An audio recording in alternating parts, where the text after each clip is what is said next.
हमारा जो second chapter था एसिड बेस एंड सॉल्ट, अम्ल क्षार और लवण, वो समाप्त हो चुका है। अब उसके जो अभ्यास के जो प्रश्न हैं उन्हें हम सॉल्व करेंगे। तो वीडियो को अंत तक देखिए, इसमें आपको जो एनसीईआरटी के सभी प्रश्न हैं उन सभी प्रश्नों का द्वितीय चैप्टर, ये जो सेकंड चैप्टर है, इसके सारे प्रश्नों का आंसर आपको मिलेगा। तो शुरू करते हैं।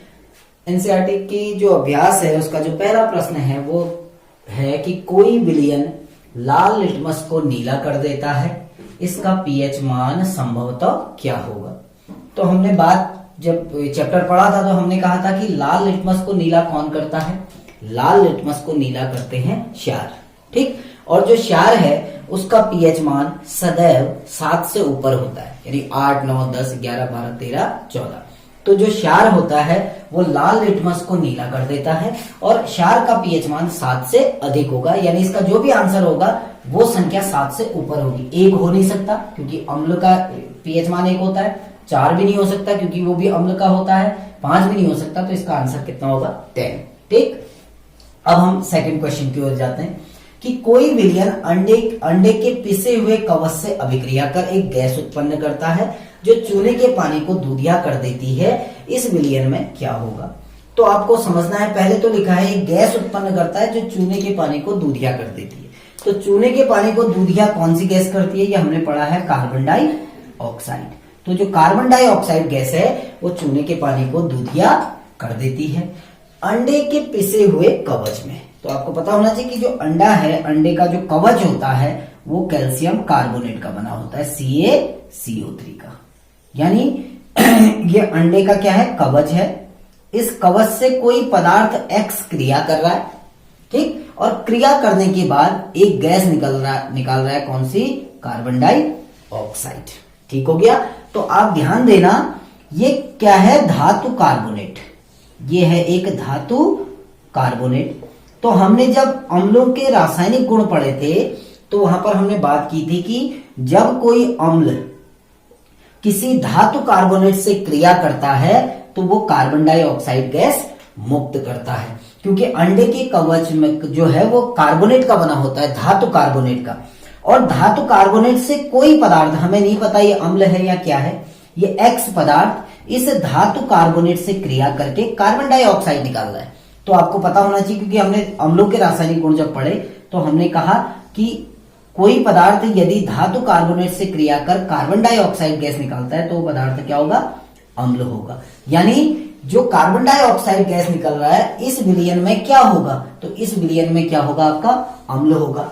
अब NaCl लवण है, LiCl भी लवण है, KCl भी लवण है, अम्ल क्या है इसमें, केवल HCl। तो अभिक्रिया क्या होगी, CaCO3 प्लस HCl, ठीक है ना। ये क्रिया करेंगे, क्या बनाएंगे, कार्बन डाइऑक्साइड गैस निकलेगी, एक बनेगा कैल्शियम क्लोराइड और H2O। तो कार्बन डाइऑक्साइड, ये संपूर्ण अभिक्रिया भी लिख दी, हालांकि ऑब्जेक्टिव क्वेश्चन है, लेकिन अगर समीकरण के रूप में लिखना हो तो ये अंडे का कवच है जिससे HCl ने क्रिया करी, कार्बन डाइऑक्साइड गैस निकाली, साथ में कैल्शियम क्लोराइड और जल का निर्माण हुआ, ठीक। तो उस विलयन में क्या होगा, आपका हाइड्रोक्लोरिक अम्ल होगा। Got it. 2 क्वेश्चन आपके समझ में आ गए होंगे। अब बढ़ते हैं क्वेश्चन नंबर 3 की ओर। अपच का उपचार करने के लिए किस औषधि का प्रयोग किया जाता है। अपच यानी जिसको हम कहते हैं एसिडिटी। तो एसिडिटी का उपयोग करने के लिए हम एंटासिड टेबलेट का यूज करते हैं, तो इसका आंसर एंटासिड हो गया। थोड़ा सा मैं आपको बता देता हूं, एंटीबायोटिक क्या होते हैं कि जीवाणुओं द्वारा जो रोग होते हैं उसके लिए जो गोलियां प्रयोग की जाती है उनको एंटीबायोटिक्स कहते हैं, ठीक। एंटीसेप्टिक, जब कहीं पर कट वगैरह जाता है तो वहां पर जो क्रीम वगैरह लगाई जाती है जीवाणुओं को मारने के लिए, वो एंटीसेप्टिक। एनाल्जेसिक जो होती है, एनाल्जेसिक दवाइयां वो होती है जो दर्द को कम करती है, दर्दनाशक, जैसे हम प्रूफिन वगैरह खाते हैं ना, पेन किलर जो भी होते हैं उनको हम कहते हैं एनाल्जेसिक। क्योंकि अपच का उपचार कौन करती है, एंटासिड करती है, तो इसका आंसर क्या हो गया, antacid. Got it. Question number 4 की ओर बढ़ते हैं। NaOH का 10 ml विलयन, ठीक, HCl के 8 ml विलयन से उदासीन होता है। यानी क्योंकि NaOH क्षार है, HCl अम्ल है, तो अम्ल और क्षार क्रिया करके उदासीन हो जाते हैं। तो NaOH के 10 ml को उदासीन करने के लिए HCl का कितना ml चाहिए, 8। यदि NaOH का 20 ml लिया जाए तो इसे उदासीन करने के लिए कितने ml HCl की आवश्यकता होगी। इसका आंसर 16 है। कैसा आया बताता हूं, देखो क्वेश्चन को समझना। हम एक इक्वेशन बना रहे हैं NaOH प्लस HCl, क्या बनेगा NaCl प्लस H2। अब ये समझना हमारे पास NaOH कितना है 10 ml, कितना HCl उदासीन कर रहा है इसे 8 ml कर रहा है ना। अब ये कह रहा है यदि NaOH का कितना ml ले लिया जाए 20 ml, तो HCl की कितनी मात्रा की आवश्यकता होगी। तो आप समझो कि हमने NaOH की मात्रा कितनी कर दी दुगनी, 10 से 20 आ गए, तो HCl की मात्रा भी कितनी हो जाएगी दुगनी, यानी 8 से कितना हो जाएगा 16 ml। ठीक हो गया ना। अब इसको वैसे भी सॉल्व कर सकते हो क्वेश्चन, वैसे हम क्या कहेंगे 10 ml NaOH उदासीन होता है, 10 ml NaOH उदासीन होता है बराबर कितने ml HCl से 8 ml HCl से। तो हम अब निकालेंगे कि 20 ml NaOH उदासीन होगा बराबर कितना 8/10 इंटू 20, 10 दूनी 20, 8 दूनी 16। तो आंसर कितना आ गया इसका 16 ml। तो ये जो फर्स्ट आपके 4 क्वेश्चन थे ये ऑब्जेक्टिव थे। इसके बाद नेक्स्ट क्वेश्चन की ओर बढ़ते हैं। अब हमारा नेक्स्ट क्वेश्चन है क्वेश्चन नंबर 5 कि निम्न अभिक्रियाओं के लिए पहले शब्द समीकरण लिखिए तथा फिर संतुलित रासायनिक समीकरण लिखिए। तो आपको पहले शब्द समीकरण लिखनी है, उसके बाद संतुलित रासायनिक समीकरण लिखनी है। तो फर्स्ट क्वेश्चन क्या है देखो, तनु सल्फ्यूरिक अम्ल दानेदार जिंक से अभिक्रिया करता है। तो शब्द समीकरण लिख रहे हैं सबसे पहले, तो हम क्या लेंगे सल्फ्यूरिक अम्ल, शब्दों के रूप में लिखना है तो हम लिखेंगे सल्फ्यूरिक अम्ल धन दानेदार जिंक, यानी सीधे जिंक लिख देते हैं। क्या बनेगा एरो लगाएंगे। अब बनेगा क्या, अब सल्फ्यूरिक अम्ल की जब हम जिंक से क्रिया होती है तो बनता है जिंक सल्फेट, क्योंकि हम धातु की क्रिया अम्ल से करा रहे हैं तो एक लवण बनेगा और हाइड्रोजन गैस निकलेगी, लवण धन हाइड्रोजन गैस। ये शब्द समीकरण हो गई।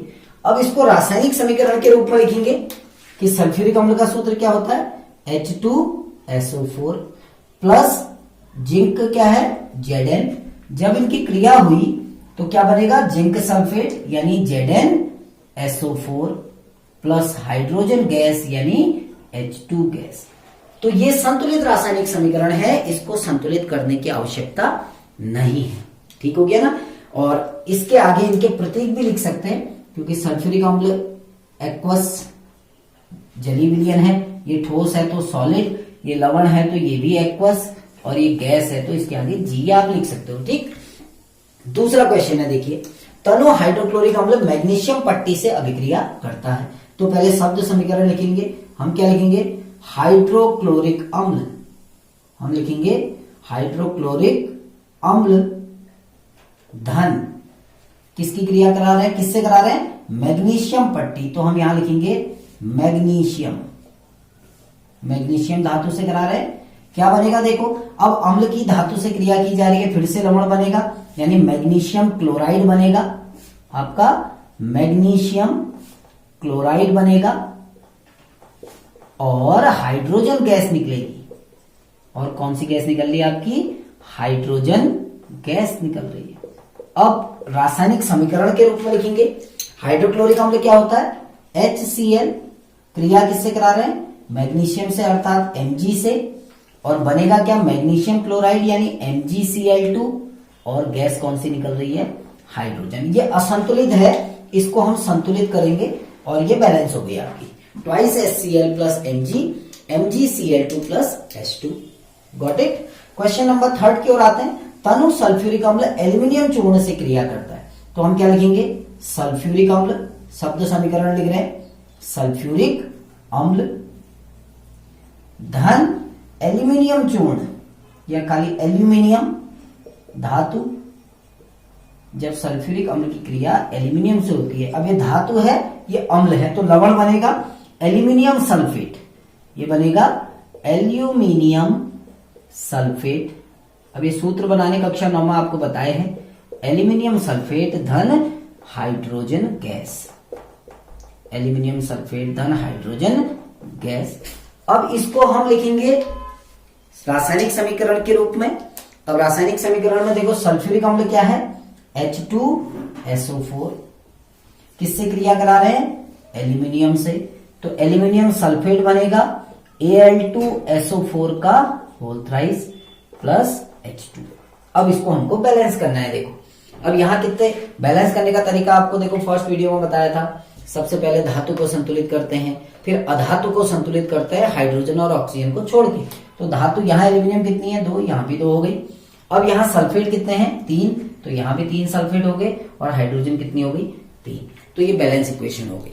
तो आपकी इक्वेशन क्या बनी, 2Al + 3H2SO4, Al2SO4 का होल थ्राइस प्लस 3H2।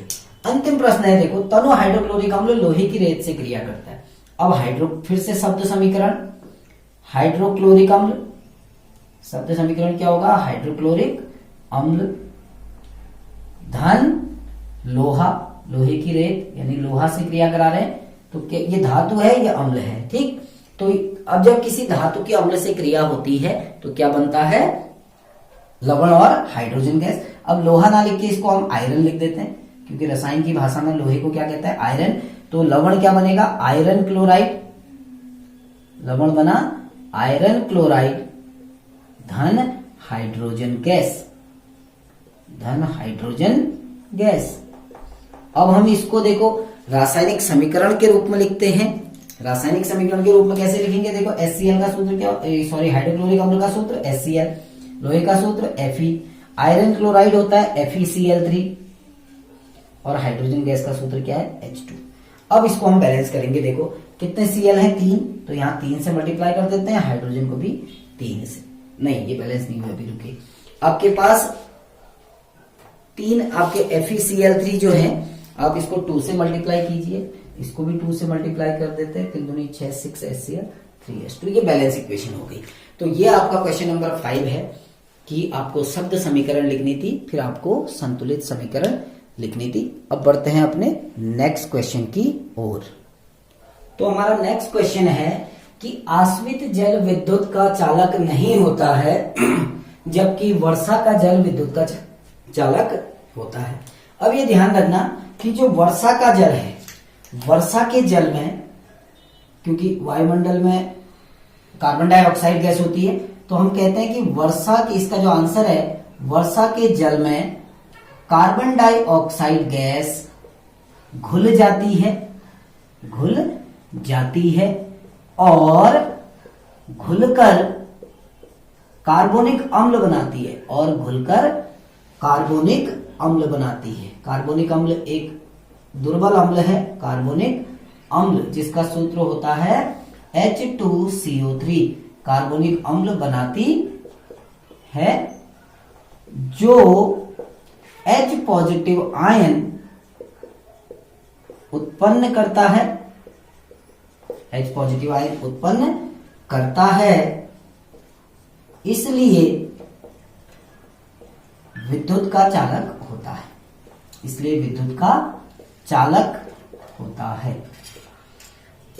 जबकि वर्षा का जो आश्वित जल जो है, आश्वित जल हम कहते हैं शुद्ध जल को, यानी पानी को भाप बनाया, भाप को ठंडा करके फिर से जल में लाए, तो उसको आश्वित जल कहा जाता है। तो वर्षा का जो जल है, ये वर्षा का पानी है, जब वायुमंडल से नीचे आता है तो कार्बन डाइऑक्साइड से क्रिया करता है और एक अम्ल बना देता है H2CO3। ये H2CO3 जो वर्षा का जल है, तो वर्षा के जल में कार्बोनिक अम्ल होता है, जो टूटकर H पॉजिटिव आयन बनाता है।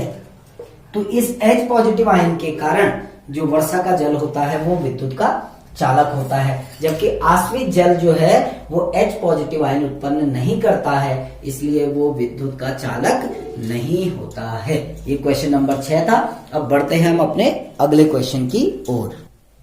तो हमारा अगला क्वेश्चन है क्वेश्चन नंबर 7 कि जल की अनुपस्थिति में अम्ल का व्यवहार अम्लीय क्यों नहीं होता है। तो इसका आंसर यह है कि जल की अनुपस्थिति में, जल की अनुपस्थिति में अम्ल H पॉजिटिव आयन उत्पन्न नहीं करते हैं, उत्पन्न नहीं करते हैं। तो जल की जल की अनुपस्थिति में अम्ल H पॉजिटिव आयन नहीं करते हैं, इसलिए अम्लीय व्यवहार भी प्रदर्शित नहीं करते, क्योंकि हमने पढ़ा है कि किसी अम्ल का जो अम्लीय व्यवहार है वो किसके कारण होता है, H पॉजिटिव आयन उत्पन्न करने के कारण होता है। तो जब अगर पानी नहीं होगा तो अम्ल द्वारा H पॉजिटिव आयन उत्पन्न नहीं होंगे, और जब H पॉजिटिव आयन उत्पन्न नहीं होंगे तो अम्ल का व्यवहार अम्लीय नहीं होगा। ये था क्वेश्चन नंबर 7। अब हम बढ़ते हैं क्वेश्चन नंबर 8 की ओर। तो अगला क्वेश्चन नंबर 8 है कि 5 विलयनों A B C D E, ये 5 विलयन है कि जब सार्वत्रिक सूचक से जांच की जाती है तो उनके पीएच मान क्रमशः 4, 1, 11, 7 व 9 प्राप्त होते हैं। कौन सा विलयन उदासीन है, प्रबल क्षारीय है, प्रबल अम्लीय है, दुर्बल अम्लीय है और दुर्बल क्षारीय है। तो हम सारे विलयनों का पता लगाते हैं। देखो, सबसे पहले उदासीन विलयन, दूसरा क्या है, प्रबल क्षारीय, दूसरा विलयन है प्रबल क्षारीय, तीसरा विलयन है प्रबल अम्लीय, प्रबल अम्लीय, उसके बाद दुर्बल अम्लीय, दुर्बल अम्लीय, और अंतिम आपका दुर्बल क्षारीय। अब हम पता लगाते हैं। अब आपको पीएच मान दिए हैं, और सबसे पहले तो ये देखना कि जिसका पीएच मान 7 है वो आपका उदासीन होगा। अब 7 पीएच मान किसका है, आपका डी का, यानी विलयन डी कैसा है, आपका उदासीन है। अब प्रबल क्षारीय यानी उसका पीएच मान देखो 7 से कम होता है तो अम्लीय, 7 से अधिक होता है तो क्षारीय। जितना ज्यादा 7 से ऊपर संख्या होगी वो उतना प्रबल क्षारीय होगा। प्रबल क्षारीय क्योंकि सबसे ज्यादा पीएच मान कितना है, 11, और 11 किसका पीएच मान है, सी का, तो जो विलयन सी है वो प्रबल क्षारीय होगा। अब प्रबल अम्लीय, अम्लीय क्या होता है, जिसका पीएच मान जितना कम होता है उसकी प्रबलता उतनी ज्यादा होती है। सबसे कम पीएच मान 1 है तो सबसे प्रबल अम्लीय कौन सा है, आपका विलयन बी। दुर्बल अम्लीय जिसका पीएच मान 1 से ज्यादा है यानी 4, यानी विलयन ए जो है वो दुर्बल अम्लीय है। और दुर्बल क्षारीय कौन सा है, जिसका पीएच मान 9 है, यानी विलयन ई। तो ये आपका क्वेश्चन नंबर 8 का आंसर था। अब हम बढ़ते हैं अपने अगले प्रश्न की ओर। तो अब हमारा अगला क्वेश्चन है क्वेश्चन नंबर 9 कि परखनली ए तथा बी में समान लंबाई की मैग्नीशियम पट्टी लीजिए। परखनली ए में हाइड्रोक्लोरिक अम्ल तथा परखनली बी में एसिटिक अम्ल डालिए। किस परखनली में तेजी से बुदबुदाहट होगी व क्यों। अब आपके पास 2 परखनलियां हैं, मान के चल रहे हैं। एक दोनों परखनलियों में आपने मैग्नीशियम का टुकड़ा डाला हुआ है, ये आपका मैग्नीशियम का टुकड़ा है, ठीक हो गया। आपने दोनों परखनलियों में मैग्नीशियम का टुकड़ा डाला है। पहली परखनली में आप डाल रहे हैं हाइड्रोक्लोरिक अम्ल और दूसरे में डाल रहे हैं एसिटिक अम्ल। तो पहली परखनली में अधिक बुदबुदाहट होगी, क्योंकि हमको पता है जो HCl है वो एक प्रबल अम्ल है और एसिटिक अम्ल जो है वो दुर्बल अम्ल है। तो जो प्रबल अम्ल होते हैं वो अधिक H पॉजिटिव आयन उत्पन्न करते हैं। ज्यादा H पॉजिटिव आयन होंगे तो ज्यादा हाइड्रोजन गैस निकलेगी। समझ रहे हैं कि HCl एक, आप इसका आंसर क्या दोगे कि परखनली फर्स्ट में अधिक बुदबुदाहट होगी, क्योंकि HCl एक प्रबल अम्ल है जो अधिक संख्या में H पॉजिटिव आयन उत्पन्न करता है। अधिक संख्या में H पॉजिटिव आयन उत्पन्न करता है, जिससे हाइड्रोजन गैस भी क्या निकलेगी, अधिक निकलेगी, और उसी हाइड्रोजन गैस के कारण बुदबुदाहट होती है। तो परखनली 1 जिसमें प्रबल अम्ल है उसमें अधिक बुदबुदाहट होगी। अब हम बढ़ते हैं अपने क्वेश्चन नंबर 10 की ओर। क्वेश्चन नंबर 10 है हमारा कि जो दूध होता है, जो फ्रेश मिल्क है, ताजे दूध का पीएच मान 6 होता है। दही बनने के बाद इसके पीएच मान में क्या परिवर्तन होगा। तो जब दूध से, ये आप समझना कि जब दूध से क्या बनता है, दही बनता है, तो जो दूध है, दूध में जो लैक्टोज होता है, दूध में जो लैक्टोज होता है वो बदल जाता है लैक्टिक अम्ल में। यानी दही में क्या होता है, लैक्टिक अम्ल होता है। अब दही, जब दूध से दही बन रहा है तो अम्ल का निर्माण हो रहा है और अम्ल का पीएच मान 7 से कम होता है। तो दूध का पीएच मान 6 था, तो जब अम्ल बना तो पीएच मान 6 से क्या हो जाएगा, कम। यानी जब दूध से दही का निर्माण होता है तो दूध का पीएच मान घटने लगता है, यानी दूध का पीएच मान 6 से कम हो जाएगा। तो इसका आंसर क्या है कि जब दूध से दही का निर्माण होता है तो दूध लैक्टिक अम्ल में परिवर्तित होता है और लैक्टिक अम्ल के निर्माण के कारण दूध का पीएच मान घट जाता है, अर्थात 6 से कम हो जाता है। हमारा क्वेश्चन नंबर 11 है कि प्लास्टर ऑफ पेरिस को आर्द्रता रोधी बर्तन में क्यों रखा जाता है। यानी जो पीओपी है, जो प्लास्टर ऑफ पेरिस को है, उसको एक ऐसे बर्तन में रखा जाता है जिसमें अंदर नमी न जा सके, क्योंकि हमने पढ़ा कि जब हम plaster of Paris CaSO4 dot half H2O अगर प्लास्टर ऑफ पेरिस को खुला छोड़ दें तो ये वायुमंडल की नमी से क्रिया कर लेता है, और जब वायुमंडल की नमी से क्रिया करता है तो जिप्सम नामक एक कठोर पदार्थ का निर्माण करता है। तो जब प्लास्टर ऑफ पेरिस को यदि खुले में रख दें तो वो वायुमंडल की जो नमी है उस नमी से क्रिया करके जिप्सम का निर्माण करता है, जो कि एक कठोर पदार्थ है। तो प्लास्टर ऑफ पेरिस जिप्सम में परिवर्तित हो जाता है, इसलिए प्लास्टर ऑफ पेरिस को एक ऐसे बर्तन में रखा जाता है जिसमें नमी ना पहुंच सके, या आर्द्रता रोधी बर्तन में रखा जाता है। तो प्लास्टर ऑफ पेरिस जल से अभिक्रिया कर एक कठोर पदार्थ में बदल जाता है, इसलिए उसे आर्द्रता रोधी बर्तन में रखा जाता है ताकि वह वायुमंडल की नमी से क्रिया न कर सके। हमारा क्वेश्चन नंबर 12 है कि उदासीनीकरण अभिक्रिया क्या होती है, 2 उदाहरण दीजिए। तो उदासीनीकरण अभिक्रिया हमने क्या कहा था कि जब कोई अम्ल किसी क्षार से क्रिया करता है तो लवण और जल का निर्माण होता है।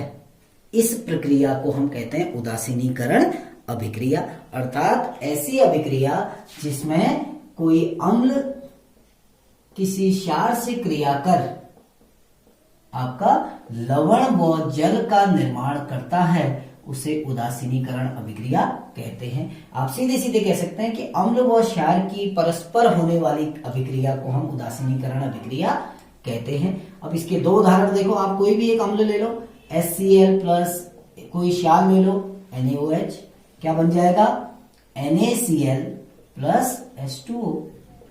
आपने हाइड्रोक्लोरिक अम्ल की क्रिया सोडियम हाइड्रोक्साइड से कराई तो सोडियम क्लोराइड और जल का निर्माण हुआ, पहला उदाहरण। सेकंड एग्जांपल की ओर जाते हैं, H2SO4 एसिड को चेंज कर दो, H2SO4 की क्रिया हम किसी दूसरे क्षार से करा रहे हैं, आप NaOH की जगह KOH ले लो, ठीक है ना।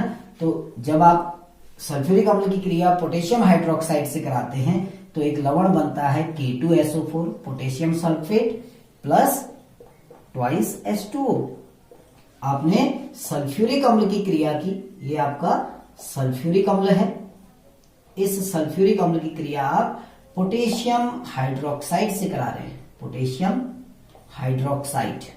तो जब हम अम्ल की क्रिया इस पोटेशियम हाइड्रोक्साइड नामक क्षार से कराते हैं तो एक लवण बनता है पोटेशियम सल्फेट, जिसको हम कहते हैं पोटेशियम सल्फेट, और जल का निर्माण होता है। ऐसी अन्य अभिक्रियाएं भी उदाहरण बताई होंगी। तो ये आपका है उदासीनीकरण अभिक्रिया। हमारा अगला प्रश्न है कि धावन सोडा व बेकिंग सोडा के दो उपयोग लिखिए। पीछे आपको दिखाए गए हैं, लेकिन फिर से एक बार बता रहा हूं कि धावन सोडा जो है उसका उपयोग किया जाता है अपमार्जक के निर्माण में, और दूसरा जल की कठोरता को दूर करने में। तो जो सर्फ वगैरह जो बनते हैं वो अपमार्जकों के निर्माण में धावन सोडा का प्रयोग होता है। इसी प्रकार जो कठोर जल होता है उसको मृदु करने में धावन सोडा का प्रयोग होता है। ऐसे बेकिंग सोडा का उपयोग पीछे बताया था कि सोडा अम्ल अग्निशामकों के निर्माण में इसका प्रयोग होता है। जो आग बुझाने वाले जो यंत्र होते हैं उसमें आपका बेकिंग सोडा और अम्ल भरा होता है। तो बेकिंग सोडा और अम्ल की जब क्रिया होती है तो कार्बन डाइऑक्साइड निकलती है जो आग को बुझाती है। ऐसे ही दूसरा है बेकिंग पाउडर के निर्माण में। तो ये धावन सोडा और बेकिंग सोडा के दो उपयोग हैं। अब हमारा अगला प्रश्न है कि एक ग्वाला ताजे दूध में थोड़ा बेकिंग सोडा मिलाता है। आपको पता है बेकिंग सोडा की प्रकृति कैसी होती है, क्षारीय, यानी क्षारीय पदार्थ मिला रहा है। तो एक ग्वाला ताजे दूध में थोड़ा सा बेकिंग सोडा या क्षारीय पदार्थ मिलाता है। अब प्रश्न आता है देखो ये कह रहा है ताजे दूध के पीएच मान को 6 से बदलकर थोड़ा क्षारीय क्यों बना देता है। यानी वो दूध को क्षारीय क्यों बना देता है। क्षारीय इसलिए बनाता है जब दूध में बेकिंग सोडा मिलाया जाता है तो दूध क्षारीय हो जाता है, उसका पीएच मान 6 से बढ़ जाता है, यानी 7, 8, 6 से ऊपर हो जाता है क्योंकि क्षारीय हो जाता है। अब क्या होता है देखो, थोड़ा क्षारीय बनाने पर यानी बेकिंग सोडा मिलाने पर दूध का पीएच मान 6 से अधिक हो जाता है, जिससे उसके पीएच मान को 6 से कम होने में अधिक समय लगता है। क्योंकि दूध को जब कुछ समय रख देते हैं तो दूध जम जाता है, यानी दूध बदलता है लैक्टिक एसिड में, ठीक है ना। तो लैक्टिक एसिड में बदलते समय दूध का पीएच मान घटने लगता है, क्योंकि लैक्टिक अम्ल का पीएच मान 3 होता है। तो 6 से 3 आने में, क्योंकि 6 से, अब पहले क्या हो रहा है कि 6 से कहां पर पहुंच रहा है 3 तक, क्योंकि ये दूध का पीएच मान है लैक्टिक अम्ल का, दूध जब जम रहा है तो वो लैक्टिक अम्ल में कन्वर्ट हो रहा है, तो 6 से पीएच मान कितना आएगा 3 आएगा, ठीक। यदि हम पीएच मान को बढ़ा दें 7 कर दें तो अब थोड़ा अधिक समय लगेगा, यानी दूध को जमने में अधिक समय लगता है। इसीलिए जो ग्वाला होता है वो दूध में थोड़ा सा बेकिंग पाउडर मिला देता है। इसका आंसर क्या है देखिए, थोड़ा क्षारीय बनाने पर दूध का पीएच मान 6 से बढ़ जाता है, जिससे उसके पीएच मान को 6 से कम होने में अधिक समय लगता है और दूध जल्दी नहीं जमता है, ठीक। दूसरा इसका पार्ट है, इस दूध को दही बनने में अधिक समय क्यों लगता है। सेम वही क्वेश्चन है कि दूध से जब दही में परिवर्तन होता है तो दूध किसमें बदलता है, लैक्टिक अम्ल में। लैक्टिक अम्ल का पीएच मान कितना होता है 3।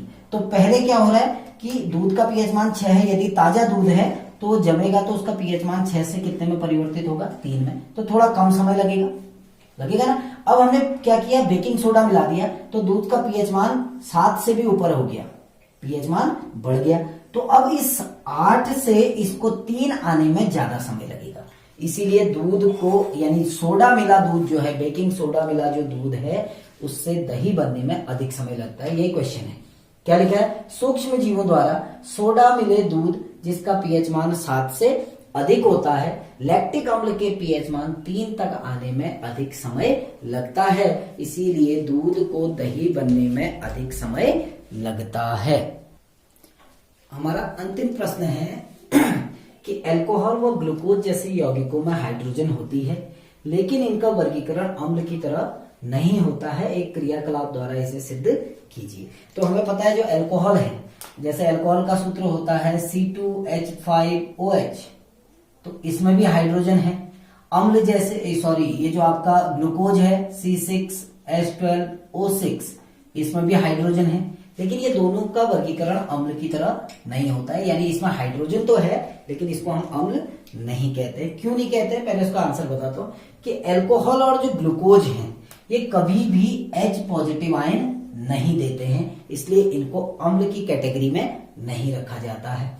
जबकि जो अम्ल होते हैं क्योंकि वो H पॉजिटिव आयन देते हैं तो उनको अम्ल कहा जाता है, जबकि ग्लूकोज और अल्कोहल H पॉजिटिव आयन उत्पन्न नहीं करते, इसलिए इनको अम्ल नहीं कहा जाता है। अब एक क्रियाकलाप हम कर रहे हैं, क्रियाकलाप क्या है देखो, हमने 3 बीकर ले रखे हैं अलग अलग, तो ग्लूकोज, अल्कोहल व नमक के हल्के अम्ल, यानी नमक में थोड़ा सा अम्ल मिला देना है, तो 3 विलयन तैयार करने हैं। ग्लूकोज को पानी में घोलना है, अल्कोहल को पानी में घोलना है और नमक में थोड़ा सा अम्ल मिलाकर उसको पानी में घोल देना है और 3 अलग अलग बीकरों में रखना है। पहले में हमने ग्लूकोज डाल देना है, दूसरे में अल्कोहल और तीसरे में नमक का अम्लीय विलयन। एक लकड़ी के गत्ते में 2 कील लगाकर इन बीकरों में डालना है। ये आपका लकड़ी का गत्ता है, देखिए इस लकड़ी के गत्ते में 2 कील लगा दी हमने, ये 2 कील लगाकर इन बीकरों में डालना है, यानी प्रत्येक बीकर में एक लकड़ी का गत्ता और 2 कील डालनी है। इन कीलों को तार की सहायता से, ये आप देख रहे होंगे रेड कलर का ये तार है, इन कीलों को तार की सहायता से एक स्विच, बटन, एक बैटरी और एक बल्ब से जोड़ देना है और स्विच को ऑन कर देना है हर बीकर में, ठीक। अब क्या होता है देखो, होता क्या है, जैसे हम स्विच को ऑन करते हैं ग्लूकोज व अल्कोहल के बीकर का बल्ब स्विच ऑन करने पर नहीं जलता है। ना तो ग्लूकोज, जैसे ही हम बटन को ऑन करेंगे ना तो पहले बीकर का बल्ब जलेगा क्योंकि पहले बीकर में ग्लूकोज है, ना ही दूसरे बीकर का बल्ब जलेगा क्योंकि उसमें अल्कोहल है, लेकिन तीसरे बीकर का बल्ब जलने लगता है। अर्थात कि जो ग्लूकोज और अल्कोहल है इसमें H पॉजिटिव आयन उत्पन्न नहीं हुए, जिसके कारण विद्युत धारा का चालन नहीं हुआ और आपके बल्ब नहीं जले। जबकि नमक का जो अम्लीय विलयन है, क्योंकि अम्ल मिला हुआ है तो अम्ल टूटा उसने H पॉजिटिव आयन उत्पन्न किए और उन H पॉजिटिव आयन के कारण विद्युत धारा बहने लगी और ये बल्ब आपका जलने लगा, जिससे ये सिद्ध होता है कि ग्लूकोज और अल्कोहल H पॉजिटिव आयन उत्पन्न नहीं करते हैं, क्योंकि बल्ब नहीं जला इसलिए H पॉजिटिव आयन उत्पन्न नहीं हुए। और जब H पॉजिटिव आयन उत्पन्न नहीं करेंगे तो इनको अम्ल की कैटेगरी में नहीं रखा जाएगा। तो ये आपके सेकंड चैप्टर के सारे प्रश्न आपको आज बताए गए। ठीक, अगर किसी क्वेश्चन में अभी भी कोई दिक्कत है तो आप लोग कमेंट बॉक्स में जाके पूछ सकते हैं। Thank you.